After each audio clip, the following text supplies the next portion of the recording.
Cumprimento a igreja com a paz do Senhor. A presença de Deus é notória no nosso meio. A gente tem que pensar no que estamos dizendo, irmãos. Nós temos que desejar o Espírito Santo em nosso meio. Mais do que ele ser bem-vindo, a gente tem que glorificar a Ele. Ele está no nosso meio. O que a gente vai fazer, o que a gente vai dizer para Ele. Dê o seu melhor hoje para Deus. Entregue o seu melhor. Você não saiu da sua casa à toa. Você veio e foi para glorificar a Deus. Você veio e foi para adorar o nome dEle. Você veio para cultuar. É um verdadeiro sacrifício. Entregue o seu melhor nessa noite, porque Ele está na casa. Convido a igreja a abrir as vossas Bíblias em Salmo 13.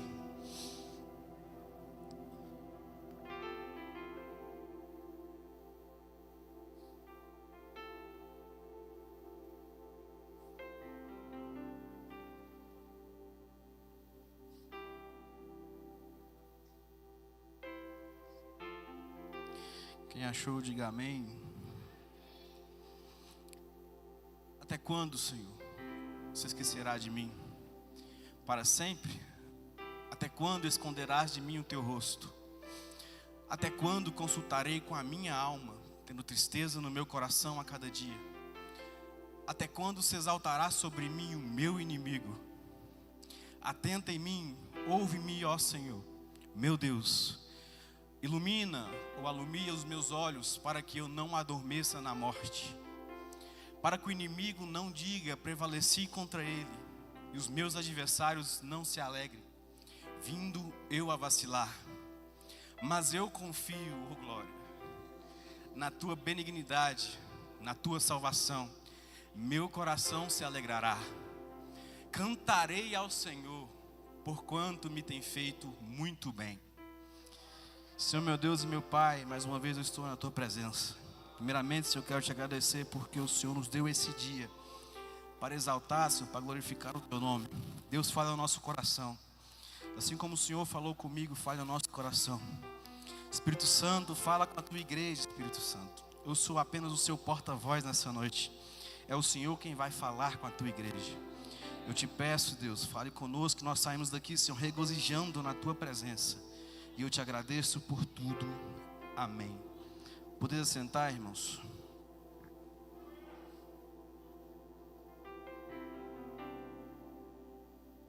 Eu queria agradecer primeiramente a Deus pela oportunidade. Agradecer ao pastor pela confiança. A irmã Jo pela oportunidade.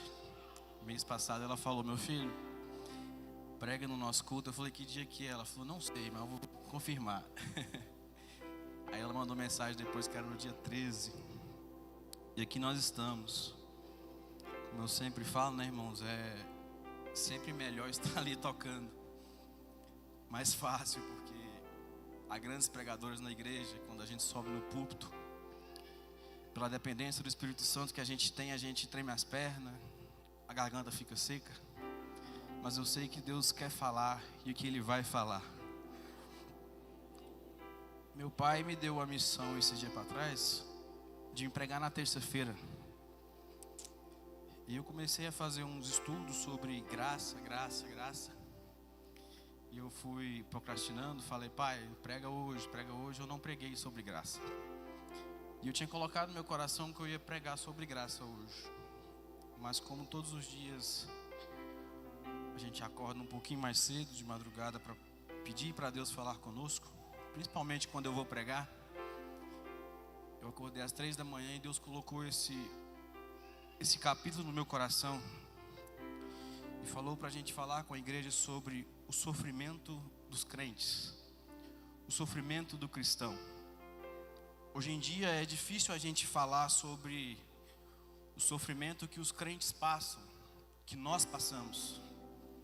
É complicado a gente falar que crente vai sofrer, crente vai chorar, crente vai passar por dificuldades, sim, porque tem se levantado uma grande geração de pregadores que não são mais pregadores, mas sim são coaches, que querem colocar a todo custo no nosso coração que crente não sofre, que crente veio só para viver bonança. Eles esquecem da Bíblia e começam a pregar somente o que vai afetar o coração. E começam a falar que crente não tem sofrimento. E a Bíblia vai nos relatar que Israel era a nação de Deus. Era a nação segundo o coração de Deus. E Deus permitiu Israel passar por um grande período de escravidão no Egito. E quando aquele povo começou a se tocar e pedir a presença de Deus, pedir para Deus se libertar, Deus ainda resolveu apertar mais um pouquinho as cordas. Deus ainda resolveu deixar aquele povo sofrer mais para poder aprender. E quando aquele povo sai dali do Egito, ele pensa que passou o sofrimento, Deus manda eles para o deserto, para mais uma vez aprender de novo. E aquele povo chega na terra prometida e não aprende. Mais uma vez eles não aprendem, Deus manda eles para onde? Para o cativeiro. Se Deus fez isso com a nação de Israel, porque nós somos pessoas que não vamos sofrer.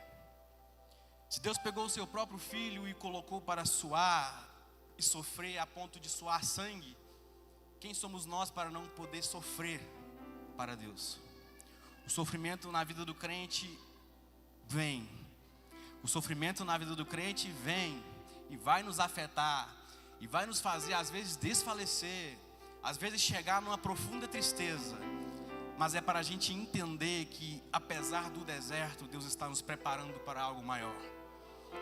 Porque a maior preocupação de Deus não é que a gente somente chegue no céu, mas que a gente seja a imagem e semelhança dele. E o filho dele sofreu por nós, e por isso a gente também vai sofrer por ele.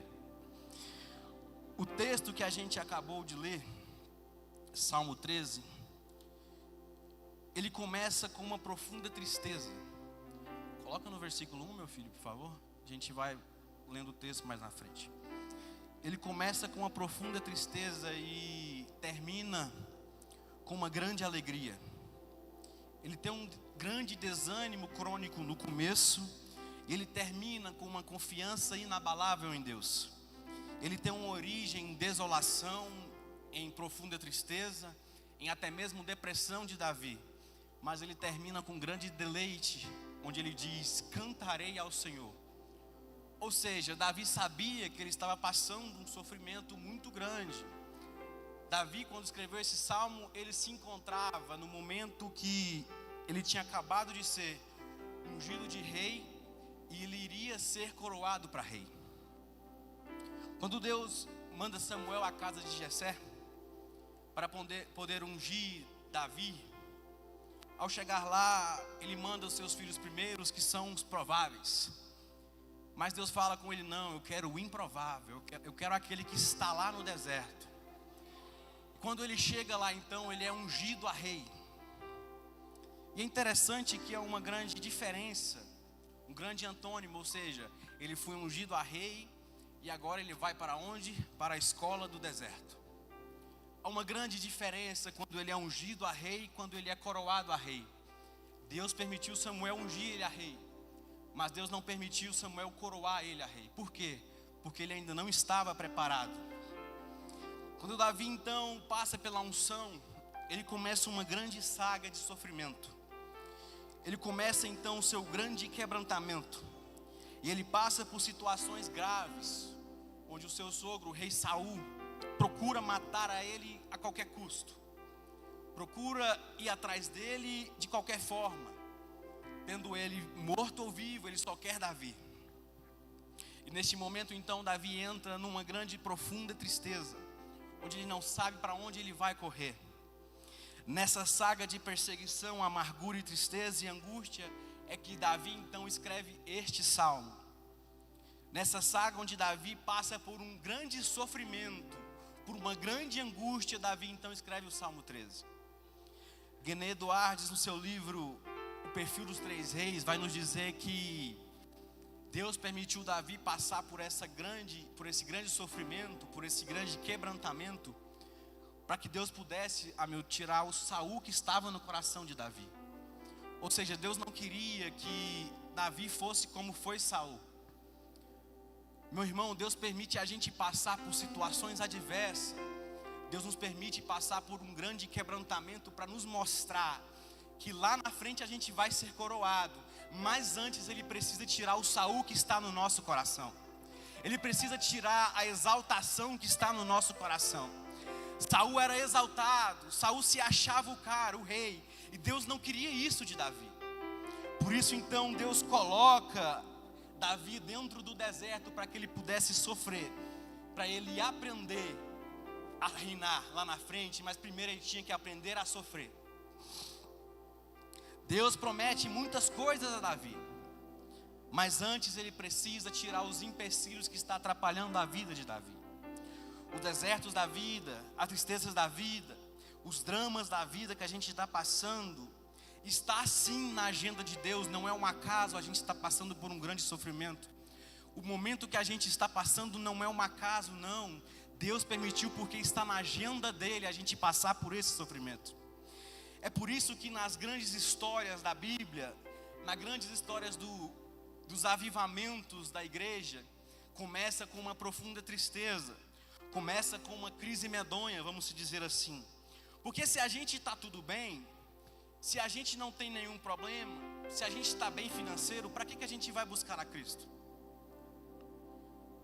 Se a gente está tudo bem, está tudo rico, de nada temos falta, a gente tem que colocar uma plaquinha na gente, né? Somos a igreja de Laodiceia. Sou muito rico e de nada tenho falta. Mas Deus nos leva para o deserto, porque é lá no deserto que a gente vai ter grandes experiências com Deus. Na saga de Davi, Deus vai moldando o seu caráter de acordo, ele vai passando por essas situações. E Paulo vai nos dizer que Deus vai nos consolar e nos confortar para que a gente possa consolar e confortar outras pessoas.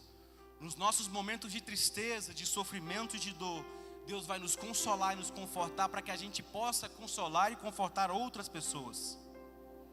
E da mesma forma que Deus manda Davi para o deserto, para a escola do deserto, Deus também fez isso com Elias.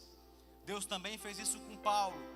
E Deus fez isso com grandes nomes da Bíblia, de pessoas que precisaram passar pelo deserto para poder chegar onde Deus queria. Para ser um cristão, a gente vai sempre estar exposto, vamos dizer assim.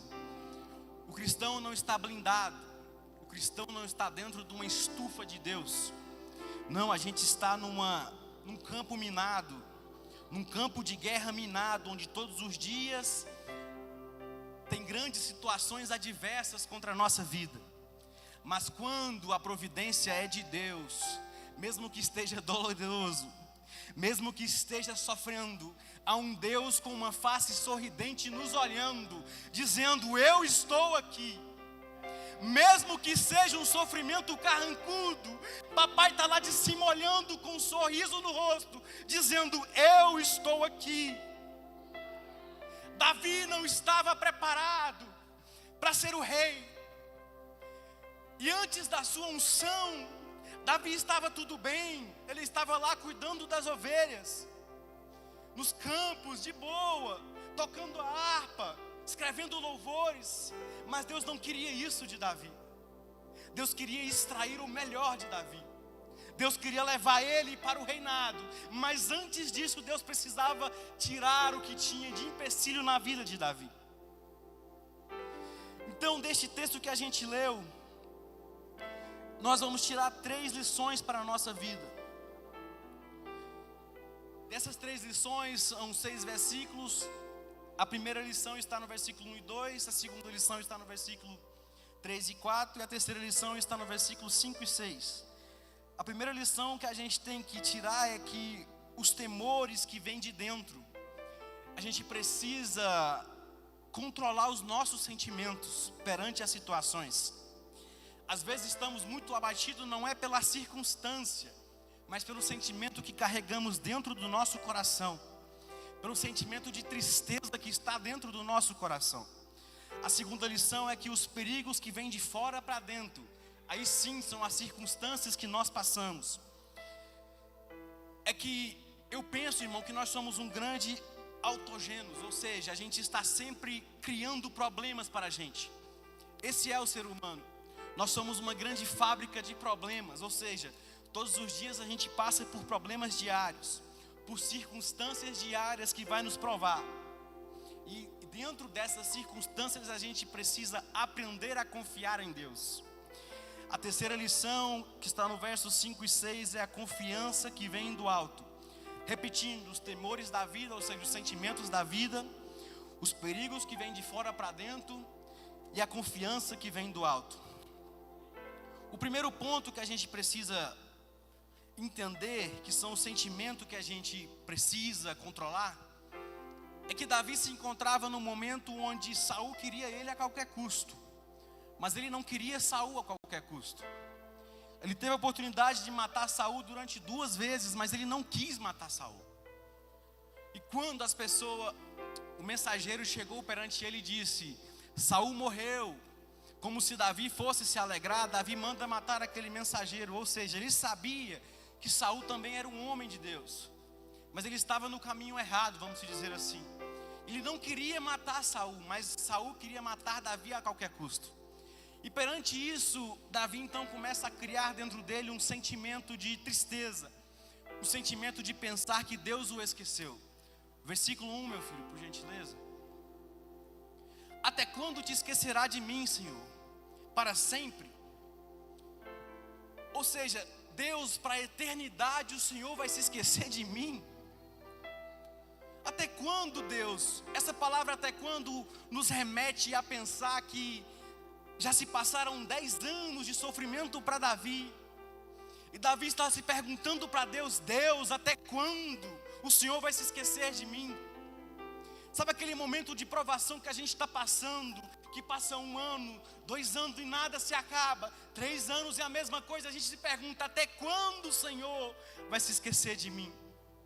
Neste momento que se encontra Davi, o seu sentimento de tristeza, o seu sentimento de que Deus está escondendo o seu rosto para mim. Meu irmão, a gente percebe que pode tudo, podemos sofrer, podemos passar por situações tremendas, mas se Deus esconde o rosto de nós, a gente se desfalece mais ainda. Até quando esconderás de mim o teu rosto? Ou seja, Deus, olha para mim, Senhor. Olha para mim, Senhor. Não se esqueça de mim, Senhor. Mas a gente precisa lembrar que Deus não tem amnésia. Deus nunca vai se esquecer de nós. Deus nunca vai se esquecer da promessa que fez para nós. Mas a gente precisa passar pelo deserto para poder alcançar a nossa vitória. O segundo ponto da primeira lição é que Davi pensa que Deus não se importa mais com ele. Davi pensa que Deus está tirando o brilho do rosto dele. Versículo 2, meu filho, por gentileza. Até quando consultarei com a minha alma, tendo tristeza em meu coração? A cada dia, até quando se exaltará sobre mim o meu inimigo? Ou seja, Deus, eu não aguento mais, Senhor. A minha alma está triste. O meu coração está se desfalecendo a cada dia. E o meu inimigo vai se exaltar sobre mim. Eu que sou um servo do Senhor, o meu inimigo vai se exaltar sobre mim. Davi se sente longe da presença de Deus. Davi se sente que ele está longe da Shekinah de Deus. Davi pensa que acabou o olhar de Deus para ele. Davi pensa que acabou a presença de Deus com ele. O terceiro ponto da primeira lição é a tristeza de Davi. Alguém aqui sabe o que é tristeza, irmão? Alguém que já passou por tristeza? Todos nós passamos por tristeza diariamente. Eu acho que eu sou expert nesse negócio. Davi é perseguido. Davi não sabe mais o que fazer.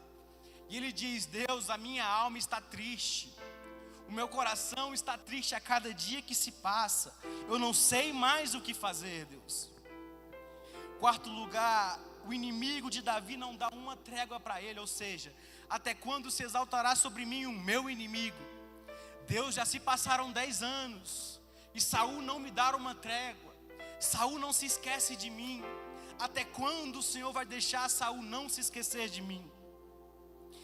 A segunda lição que a gente tira desse texto é que Davi sente que precisa parar de reclamar e começar a adorar. Glória a Deus. Vamos versículo 3, por gentileza, meu filho. Atenta em mim, ouve-me, ó Senhor. Ele parou de reclamar e agora ele está orando. Ouve-me, ó Senhor, meu Deus. Alumia os meus olhos para que eu não adormeça na morte. Ou seja, Deus, eu estou aqui ainda, Senhor. Eu decidi parar de reclamar. Eu decidi parar de falar que o Senhor não está me olhando. E eu decidi orar. Eu decidi pedir para o Senhor vir ao meu favor. Quando a gente precisa de um socorro, o que a gente faz? A gente vai até Deus. A gente não deixa Deus para lá, não. A gente fala, meu Deus, atenta a mim. Tem diferença, irmão, da gente falar, Deus, se atenta a mim, e da gente falar, meu Deus, se atenta a mim. Ou seja, o Senhor é o meu Deus.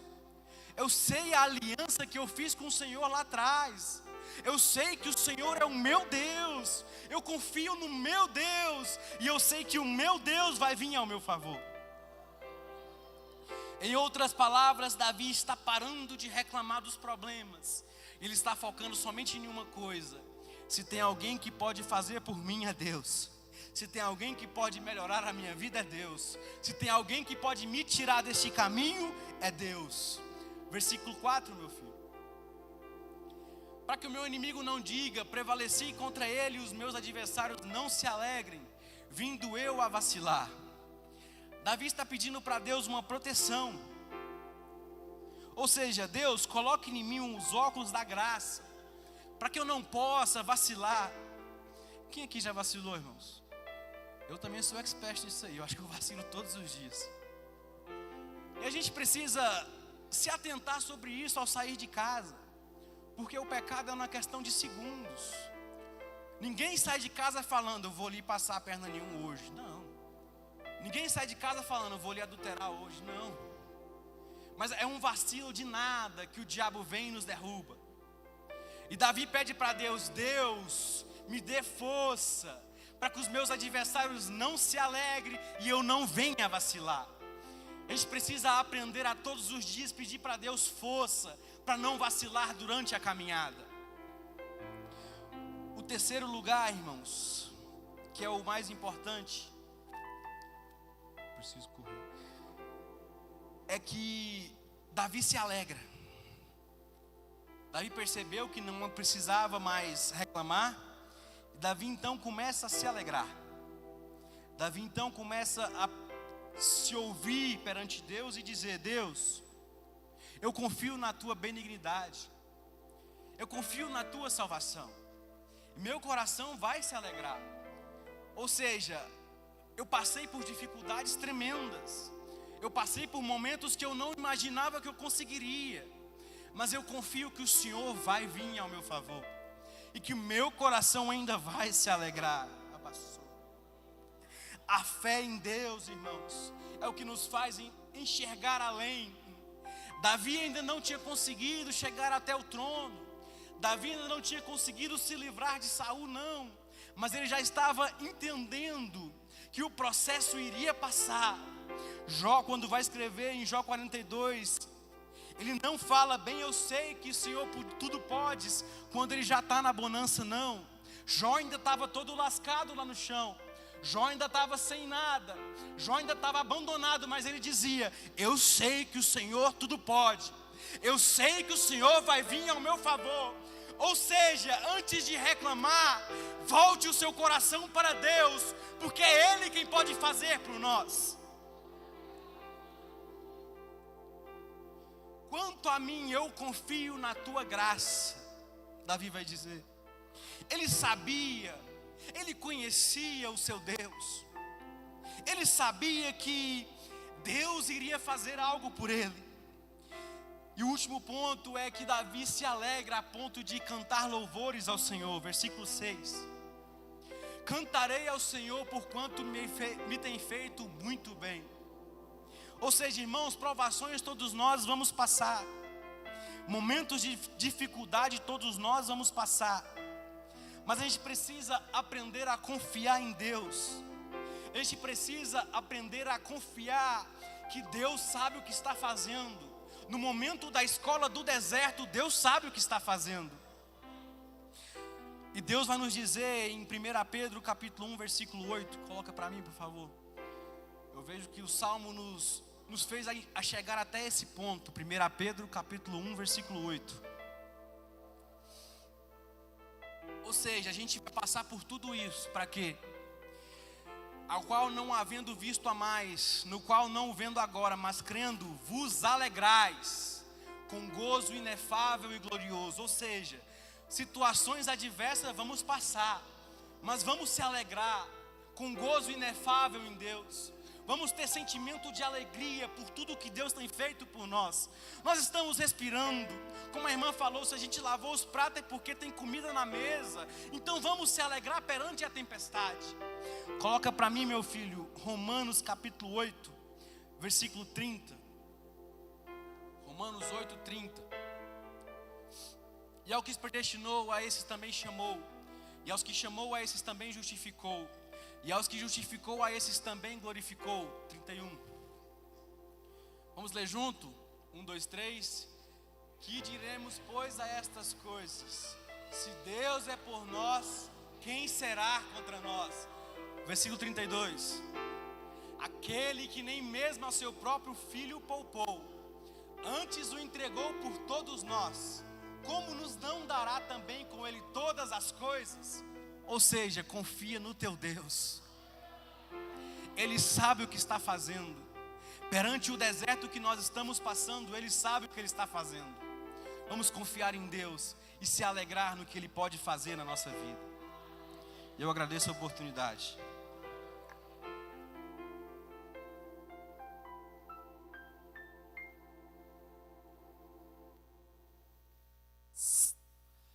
Amém, irmão? Paz do Senhor. Tudo tranquilo, irmão? Até aqui nos ajudou o Senhor. E por isso estamos... Vamos lá? Até aqui nos ajudou o Senhor. E por isso estamos... Vamos colocar de pé, vamos fazer uma oração, irmão. Orar pelo pessoal do canal lá. Você já desligou, né, irmão? Não?